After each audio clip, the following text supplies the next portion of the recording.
I am James David Manning, the quintessential American, broadcasting from the great metropolis of New York City. Our studio is located in our church building. Our church building is located in the community known as Atla.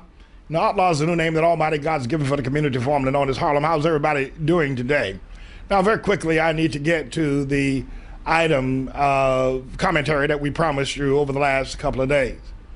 And we have been, throughout this Holy Week, focusing on the life and times of Barack Hussein Obama, covering and uncovering the many sealed records that he has hidden from the American populace. Just the other day, George Stephanopoulos, the host of the Good Morning America show on ABC News, asked Mr. Obama about all of the interest now being focused on his birth certificate because of Mr. Donald Trump, a New York real estate entrepreneur. And Mr. Obama's response is not the critical thing here. What is critical is that George Stephanopoulos, who was a political science major in the Columbia University during the years of 1981 and 83, when Barack Hussein Obama allegedly would have attended Columbia University, stated before Mr. Obama was illegally elected as president, when an investigation was had about Mr. Obama's missing years at Columbia University, he stated that he was a political science major, as Barack Hussein Obama alleged to have been a political science major there at Columbia University. But the entire time he was there, George Stephanopoulos stated, and it's on the record, that he never sued, never saw, never knew, never heard of, never knew of anybody ever heard of Barack Hussein Obama. And you need to know, though Columbia University is a very large school, the political science class, usually if you're in that major, you come in contact with your fellow classmates. The other thing is that Mr. Barack Hussein Obama has such a striking appearance, and being an alleged African American in a largely white school as Columbia University is, there is no way that anybody on campus would not have noticed Mr. Obama at Butler Library or Low Library or within the confines of the quad there at Columbia. He wasn't there, and George Stephanopoulos made a declarative statement that he wasn't there. But my interest is this, is that when Stephanopoulos sat across from Mr. Obama, now the alleged president, he acted as if he didn't say that. And he acted as if the issue of the birth certificate is some sort of a, wild idea of a bunch of race haters like birthers who are just pursuing Obama because he's black, that it is silly, and that America ought to be about something else other than concerning the birth certificate. It ought to be about the budget. George Stephanopoulos is perhaps one of the biggest hypocrites, liars, and phonies that have ever sat before a television camera. But that's not what I want to focus on here today. I want to reveal information that Obama thinks he has sealed. But God has a way. The Bible tells us everything that is spoken in the closet will be shouted from the rooftop, and everything done in the dark will be brought to the light.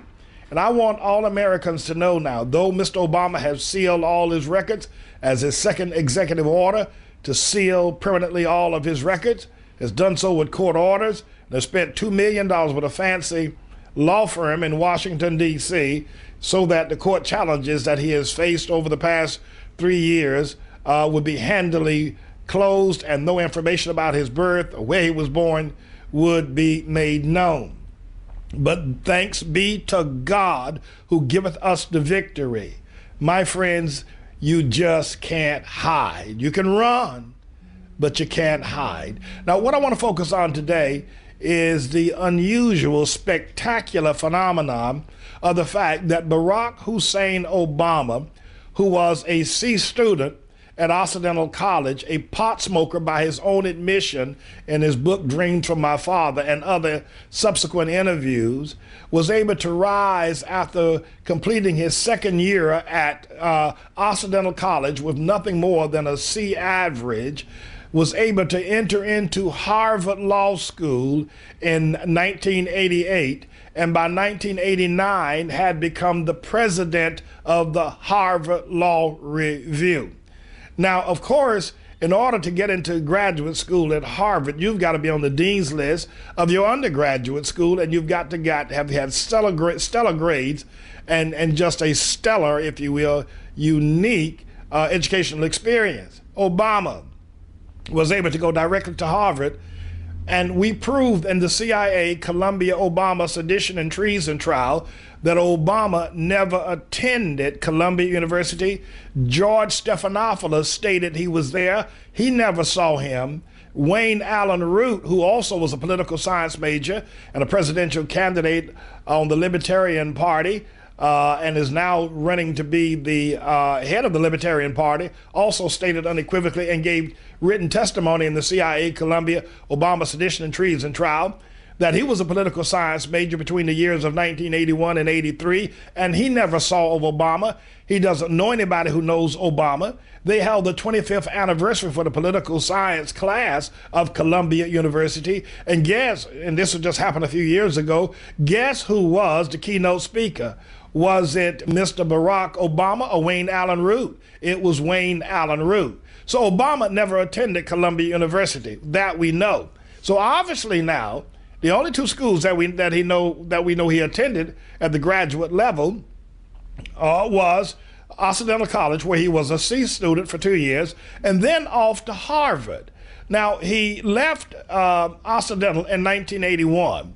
We were able to demonstrate unequivocally that he was then recruited by the CIA to work with the Mujahideens when the Soviet Union invaded Afghanistan, and he became a gun runner, a drug runner, a supplier, because of his native tongue, which was Islam, after having been raised in Indonesia and Jakarta, and because of his understanding of Islamic thought and religious ideal, and because of his complexion, he blended right in Pakistan and in Afghanistan, and was able to operate as a CIA agent where a European Westerner could not have operated freely in the Afghan-Pakistan area because of their skin color, racial, cultural ethos. It made it impossible. Obama was a perfect match.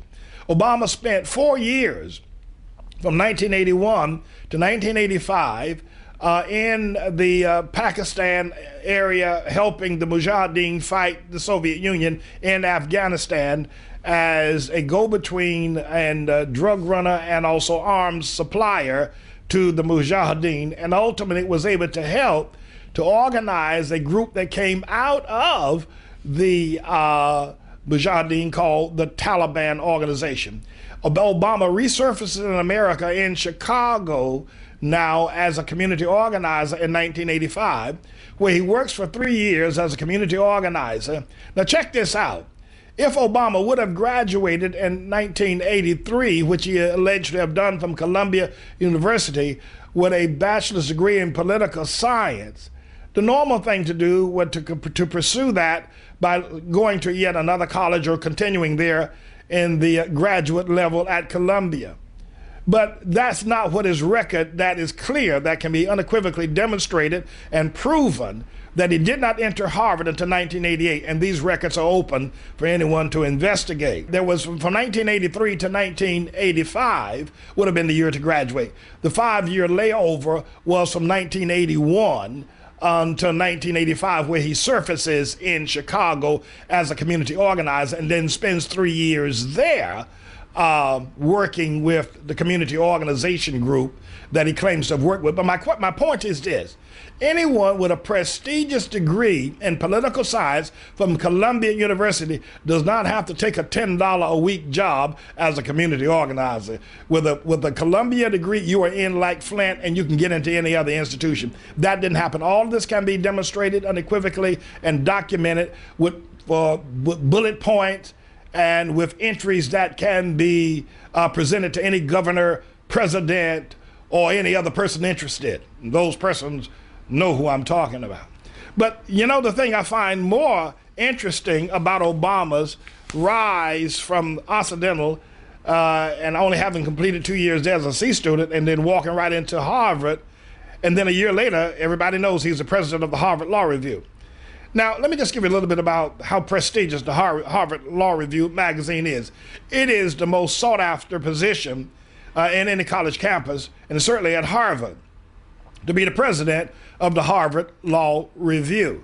Obama, once a C student, is now within 9 months of going into Harvard, captures that prestigious and honored position and holds it until his graduation. Obama was elected the president of the Harvard Law Review in 1990. Now, the process had been, up until the 1970s, all people that were editors or board members of the Harvard Law Review were selected based on their grade average, and your grade average had to be, had to be right up there, 4.4 point. And by Obama's time, however, there had been somewhat of a lowering of that standard because of affirmative action. But let me give you an idea of the type of people that have held the office of president of the Harvard Law Review.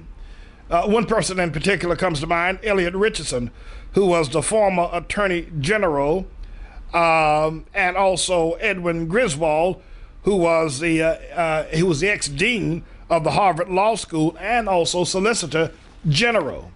But people who never made it to be the president of the Harvard Law Review, but were board members of the Harvard Law Review, are people like Stephen Breyer, U.S. Supreme Court Justice, Felix Frankfurter, and Ruth Bader Ginsburg, who is also U.S. Supreme Court Justice, and now Elena Kagan, who obviously rubbed shoulders with Obama at Harvard, John Roberts, who is now the Supreme Court Chief Justice, and Antoine Scalia. These are all people, so these are board members, so it gives you some idea of the brain power, the intellectual strength, and the legal strength that one must have to be just a board member. Anthony Scalia, Ruth Bader Ginsburg, John Roberts never made it to be the president. Obama did, coming from Occidental, everybody. And some of the noted judges that have served on the Harvard Law Review as board members were Judge Leonard Hand and Richard Posner. And of course, Archibald Cox, who was the U.S. Solicitor General, and surprisingly enough, Eliot Spitzer as well was a member of the Harvard Law Review. The other thing about being the president of Harvard Law Review, you must be able to write opinions about cases that are being either presented to the U.S. Supreme Court or in some lower court that captures the attention and the imagination of the law community. And you must have written prolifically and given opinions in order to be able to be the president. The president oversees all the editorial reviews, all the articles that are placed in the magazine or in the newspaper, and gives final approval of the current mindset of that particular news organ, as would be the president of any news organization like the New York Times, LA Times, or whatever. Obama was the president overseeing every other editor and writer. Obama would have been in charge of the thinking, the writing of people like Elena Kagan. He would have been in charge of people like Eliot Spitzer, their writing, their thinking, and their legal scholarly ability.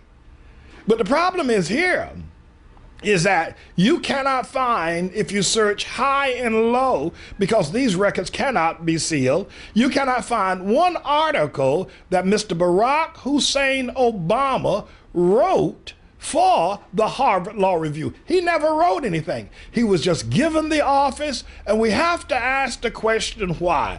Is Obama a CIA-made man? And now this, you'll have to allow me to pontificate. Is Obama a CIA-made man? And by that I mean because of his contribution and work that he did in Afghanistan with the Mujahideen and later the Taliban, and very possibly his organizational skills that created the Taliban, that took control of Afghanistan, that he has vital information about the ongoing interest of the CIA in the Middle East and Islamic affairs, so much so that they gave him cover and gave him a phony degree from Columbia University because he wasn't there. That much has been documented in the CIA Columbia Obama sedition and treason trial, and my best witnesses are three people of high credibility. George Stephanopoulos said he wasn't there. Wayne Allen Root said he wasn't there. And Bill Hemmer of Fox News, who interviewed 400 people of the class from 81 to 83, and all 400 people said they never even heard the name Barack Obama. So he wasn't there.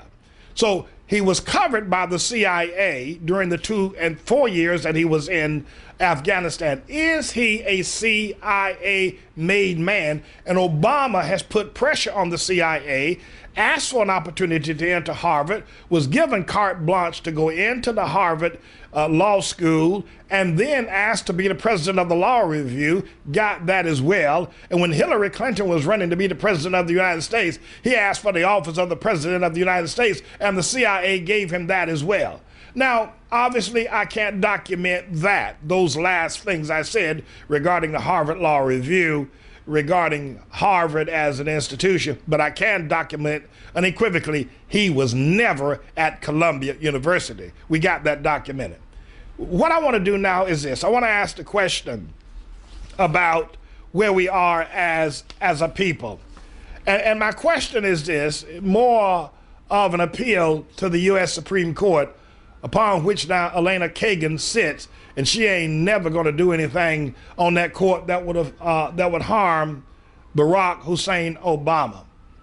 But we had a caller who called in a few moments ago named Truth Seeker, and a faithful listener to the Manning Report, who stated that even if they were to find a birth certificate for Barack Obama somewhere in the files of the Hawaiian Department of Health, even if they were to find one, he still does not qualify of the stringent requirements of Article 2, Section A of the U.S. Constitution. And he doesn't qualify because we know, and he has published, and the flimsy paper that we have seen, certification of live birth, indicates that his blood father is Barack Hussein Obama Sr., who at the time was a British subject as Kenya was colonized by the Brits. And the 1948 British Nationality Act gave a global and sweeping citizenship mandate that any child born of a subject of the British Crown was indeed a citizen of Britain as well. So inasmuch as Barack Hussein Obama's father is and was a British subject, that made his birth subject to the British 1948 Nationality Act. But so he could never be qualified. Obama could never qualify under any circumstance, while I don't believe they're ever going to come up with a birth certificate unless they're out ready to be made a fool of by yours truly, because I'll be all over it like a cheap suit. But I can tell you this, he could never qualify to be the U.S. president. But the other thing is that he had to denounce his patriotism to America, renounce his American citizenship, to attend school in Indonesia, a nation that is 93% Muslim. And when he went there in Jakarta and attended that madrasa, he took his stepfather, Lolo Shatora, adopted him, gave him the name Barry Shatoro, and this is all proven, documented in Jerome Corsi's book, Obama Nation. And there's a big swap of a registration form of the school that Obama attended that lists his name as Barry Shatoro because he denounced his American citizenship, became the son of Lolo Shatoro. It is documented, and that when he returned to America, he never repatriated himself. So the very fact that he never repatriated himself means that even if he had repatriated himself, he would have at the best been a naturalized citizen, but not natural born, which means under no circumstance does Obama qualify to be the U.S. president. The matter of the birth certificate is just a matter of contention, but it's the Constitution that prevents Obama any way he tries to get in, he can't get in. And this can be documented. It can't be sealed. It's proven record. All of what I've said can be bullet point entered and is not pontification, and it is absolute fact that cannot be contradicted. But finally, let me say this. Don't you know that Chief Justice Roberts, who sat on the Harvard Law Review Board, don't you know that Elena Kagan, don't you know that Anthony Scalia, don't you know that Chief Justice Breyer, don't you know that they know all of this? Don't you know that these legal scholars, these brilliant minds from Harvard who now sit on our U.S. Supreme Court, don't you know that they know that Obama is ineligible, just by the statements I've made regarding the Constitution, the British Nationality Act, and the Repatriatism Act? Don't you know that they know that?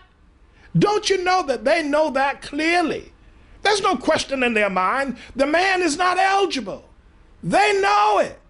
I said they know it, everybody. But not only them. Everybody else knows it as well who's taken the time to look into this matter with any kind of a seriousness and with openness to the truth.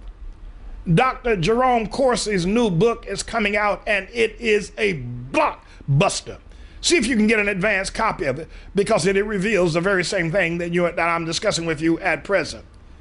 But what is going on in our media now? Because the media knows that Obama is ineligible. They are slamming the living daylights out of Donald Trump. I don't know what Mr. Trump is going to do. I have no idea whether he will pursue this or whether he will be able to stand up under the pressure. They're making fun about his hair. They are saying that the birth certificate issue is a whack job issue. It's for loonies and for crazies. I mean, and they're bringing out Hollywood, including Fox News, including Ann Coulter, Michelle Bachmann. They're all slamming Donald Trump. And they're trying to make the Republican Party look like an idiot party if they tolerate Donald Trump's inquiry regarding the birth certificate issue. I don't know how far he's going, but I can tell you this: we need to pray for him that he can remain strong. And I can say of a surety right now, Donald Trump can drop the birth certificate issue right now if he chooses to do so. I pray that he doesn't. But if he does, I will have to take my hat off to him and congratulate him, because he has now pushed it up to the top of the hill and can't nobody push it back down again. So thank you, Mr. Trump. I don't know how far you're going, and you probably don't have to continue to go further. You have done the job. Plus, the American people have seen the hypocrisy and the closed-mindedness of the media, who is slamming this, who will not investigate, who will not let these truths that I just made mention of come to the light. They are criminally covering up a story, and they're fighting Donald Trump. They're not treating this like a news story. They are treating this as if it is what it is for them. They know that once the truth is seen and the American people get light of it, their jobs and careers are over with, and they're all going to jail. No one will ever trust them. So they're not protecting Obama now when they fight Trump. They are protecting their own hides because they have lied. George Stephanopoulos sat across from Obama and knows that the man never went to Columbia University and acts as if there is nothing amiss. I appeal to you. I appeal to all of us. Keep your powder dry. This one last comment. Jesus is Lord. Everything that is spoken in the closet will be shouted from the rooftop.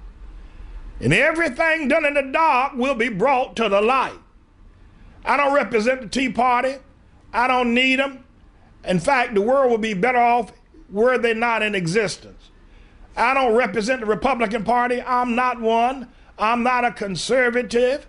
I'm not a liberal. I'm not a Democrat. I'm a Christian. I'm a pastor. I'm a preacher. And from the first day I opened my mouth and said the long-legged Mac Daddy, until this day 3 years ago, I have been serving the interests of the Lord Jesus Christ. And the only way this matter will not be brought to light and Obama and Bill O'Reilly and others go to jail is that Jesus ain't Lord. If Jesus is Lord, Obama is going to jail.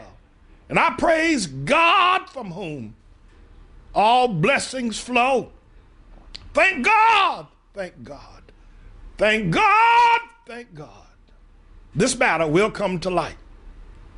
I'm James David Manning. This is the Manning Report. Get ready for the